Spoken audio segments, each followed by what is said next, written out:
og velkommen til. Jeg hedder Morten. Jeg vil meget gerne give dig en kort introduktion til den her stol, som er fra en producent, der hedder Hartech. Hartech har specialiseret sig i at lave ergonomiske kontorstole. Det har de gjort i løbet af de sidste 10 år, og de har adskillige patenter. Det er lidt af en revolution inden for kontorstol, for den adskiller sig ret meget fra, hvad man ellers ser. Det mest unikke ved alle stolene fra Hartech, det er sædet. Sædet her, som du kan se, det er todelt. Og det betyder, at det bevæger sig, følger kroppens bevægelser hele tiden.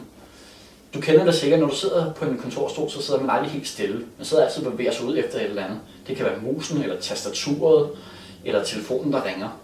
Det betyder, at der er en masse bevægelse i ryggen og det nederste del af lænden. Hvor traditionelle kontorstole og ergonomiske kontorstole tit prøver at komme ind og lindre den smerte ved at massere det væk eller andet, så går den her stol ind og følger kroppens bevægelser. Så når du sidder og bevæger dig, så bevæger stolen sig med dig, og det betyder, at det pres, der normalt er på lænden, det bliver reduceret drastisk. Og det er det unikke ved de her stole.